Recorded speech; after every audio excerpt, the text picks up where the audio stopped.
নমস্কার বন্ধুরা, সবাই কেমন আছো? আশা করি সবাই খুব ভালো আছো। আর মৌসুমি তিনকালের আবার একটা নতুন ভিডিওতে তোমাদের জানাই অনেক অনেক স্বাগত। আর তোমরা নিশ্চয়ই আজকে থাম্বনেল দেখে বুঝে গেছো আজকে আমি একটা পটলের পোস্ত রেসিপি নিয়ে তোমাদের সামনে হাজির হয়েছি। আর এটা এমন একটা রেসিপি যেটা গরম ভাতের সাথে কিন্তু দুর্দান্ত লাগে। তাই দেখো, প্রথমেই পটলগুলো খোসা ছাড়িয়ে নিয়ে লবণ আর হলুদ দিয়ে ম্যারিনেট করে রেখেছি। আর কেটেছি কেমন করে একটু দেখো, ভালো করে দেখে নাও। আড়ে কিন্তু দেখো, এইভাবে কিন্তু কেটেছি। এমনভাবে কাটবে যেন পটলগুলো ভাজার পর বা রান্নার পর যেন না পুরো ভেঙে যায়। তো দেখো, পুরো খোসাও কিন্তু আমি ছাড়াইনি, কিছুটা করে খোসা রেখে দিয়েছি, সেইভাবেই কিন্তু ছাড়িয়েছি। তোমরাও দেখো, তোমাদের যদি এইভাবে কাটতে অসুবিধা হয় তো তোমরা নিজেদের মতো করে কাটবে, কিন্তু এমনভাবে কাটবে পটলগুলো যেন খুলে না যায়। তো ওইদিকে পটল ম্যারিনেট করে তো রেখে দিয়েছি, আর এইদিকে কড়াইতেও সর্ষের তেল গরম হয়ে গেছে। এবার পটলগুলো খুব ভালোভাবে কিন্তু ভেজে নিতে হবে। পটলগুলো এমনভাবে ভাজতে হবে, দেখো একদম পুরো একদম ব্রাউন করে ভাজবো, তবেই কিন্তু এই পটল পোস্তের স্বাদটা আসবে। আর এটা সম্পূর্ণ একটা ভিন্ন ধরনের পটল পোস্ত রান্না। তো তোমরা দেখো, ভালো লাগলে লাইক কমেন্ট শেয়ার করবে, আর বাড়িতেও অবশ্যই বানাবে। তো তারপর আমাকে কমেন্ট করে জানাবে রান্নাটা তোমাদেরও কেমন লেগেছে। এটা অ্যাকচুয়ালি বিয়ের পর আমি আমার শ্বশুর বাড়ি থেকে শিখেছি। তো আমার এটা অসাধারণ লেগেছে, তাই তোমাদের সাথে আমি এটা আজকে শেয়ার করলাম। তো দেখো, পটলগুলো এক পিঠ ভাজা হয়ে যেতে আমি উল্টে দিলাম, আর একটু ঢাকা দিয়ে ভাজছিলাম যাতে পটলগুলো ভাজাটা ভালো হয়। দেখো, এইভাবে হালকা হালকা লাল হয়ে আসছে, আর ভাজাগুলো প্রায় হয়েই এসেছে। দেখো, ঠিক পটলগুলো কীরকমভাবে ভেজে নিতে হবে, যে হালকা ভাজা হলেই তুলে নেবে না, তাহলে কিন্তু পটলগুলো সেই রকম ভাজা হবে না। একদম পুরোটা এরকম একদম লাল একটু কড়া টাইপের করে ভেজে নিতে হবে। আর একটু ডুবো তেলে ভাজার চেষ্টা করো, তাতে পটল ভাজাটা ভালো হয়।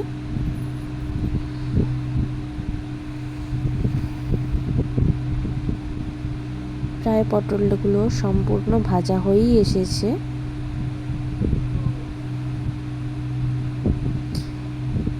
গ্যাসের ফ্লেমটা আমি একদম লো করে দিলাম, লো করে একটু এদিক ওদিক ঘুরিয়ে ভেজে নিচ্ছি।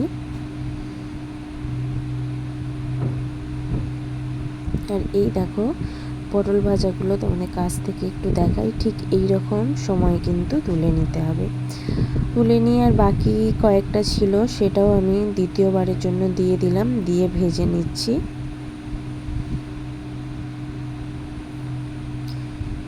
দেখো, সবগুলো ভাজা হয়ে গেছে, একটু কড়া লাল করে কিন্তু ভেজে নিয়েছি।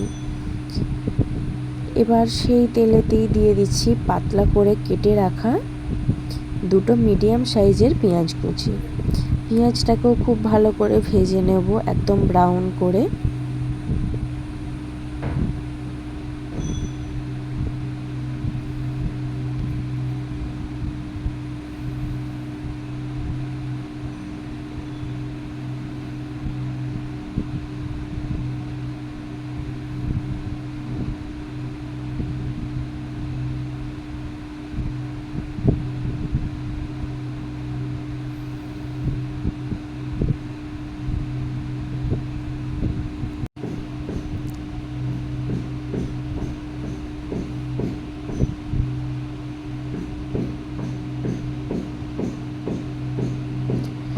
দেখো, পেঁয়াজটা কিন্তু ভাজা হয়ে গেছে।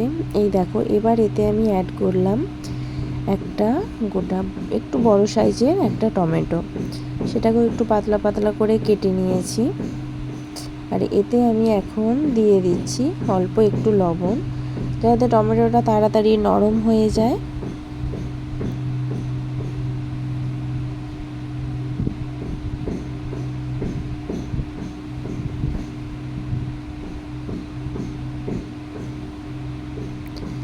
টমেটোটা তো বেশ ভাজা ভাজা হয়ে গেছে, আর এই সময় আমি দিয়ে দিলাম 2 চামচ মতো আদা আর রসুন বাটা। একটু জল দিয়ে দিচ্ছি। দিয়ে এবার মশলাটা দেখো ভালো করে কষিয়ে নিচ্ছি।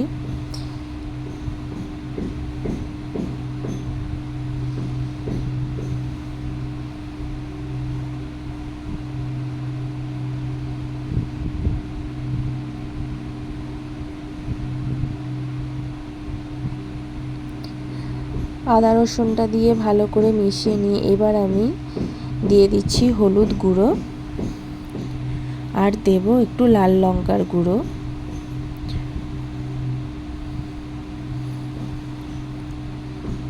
তোমরা এতে কাঁচা লঙ্কাও ব্যবহার করতে পারো। তো তখন পোস্তটার সাথে যখন পোস্ত বাটবে তখন পোস্তর সাথে একসাথে কাঁচা লঙ্কাটা বেটে নিতে পারো।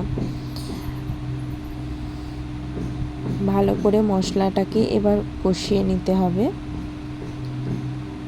এই দেখো মশলাটা কষানো হয়েই গেছে, দেখে নিশ্চয়ই বুঝতে পারছো পাশ দিয়ে তেল বেরিয়ে এসেছে।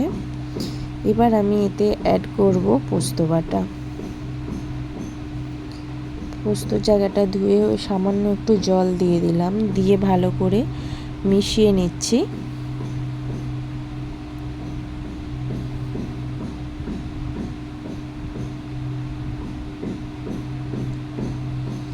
কিছুক্ষণ মশলাটার সাথে পোস্তটা আগে একটু ফুটিয়ে নিয়ে তারপর আমি এতে অ্যাড করব একটু জল। একটু জল দিয়ে দিলাম, তবে খুব বেশি নয়, খুব সামান্য পরিমাণে জলটা দিলাম। জলটা দিয়ে ভালো করে মিশিয়ে নিচ্ছি। একটু ফুটে গেলে দিয়ে দেব পটল ভাজাগুলো। সব পটল ভাজাগুলো এতে দিয়ে দিলাম। এবার ভালো করে গ্রেভিটার সাথে প্রথমে মিশিয়ে নিচ্ছি। এই সময়টা তোমরা একটু ভালো করে লক্ষ্য রাখবে, গ্যাসের ফ্লেমটা যেন খুব বেশি হাইতে না থাকে। আমি কিন্তু গ্যাসের ফ্লেমটা একটু মিডিয়ামে করে দিয়েছি, কারণ এই যে পটলগুলো দিলাম এবার এই গ্রেভিটার সাথে এই যে ঘন ঘন একটু নাড়াচাড়া করতে হবে, আর একদম এই রকম কিন্তু শুকনো শুকনো হয়ে যাবে। তাই তোমরা হালকা হাতে নাড়বে যাতে পটলগুলো ভেঙে না যায়। আর একদম এই শুকনো শুকনো হয়ে যাবে যখন দেখবে মশলার গা থেকে হালকা তেল বেরিয়ে আসছে, মশলাটার সাথে পটলটা যে আছে সব বেশ একটু ভাজা ভাজা হবে, তবেই কিন্তু এর আসল স্বাদটা কিন্তু পাওয়া যাবে। দেখো পটল পোস্ত আমার প্রায় রেডি। দেখো কত সুন্দর, দেখো ভাজা ভাজা হয়ে গেছে, আর কোনো রকম কিন্তু জল নেই, একদম তেল বেরিয়ে এসেছে। তো আমি এবার একটা প্লেটে নামিয়ে নিচ্ছি একদম সার্ভ করার জন্য। তো আজকের রান্নাটা আমার কেমন লাগলো তোমরা অবশ্যই কমেন্ট করে জানিও। ভালো লাগলে লাইক কমেন্ট শেয়ার করো, আর অবশ্যই আমার চ্যানেলে যদি নতুন হও একটা সাবস্ক্রাইব করো। তো ভালো থেকো, সুস্থ থেকো, আর অবশ্যই কেমন লাগলো আমাকে জানিও, বাড়িতে অবশ্যই বানিও।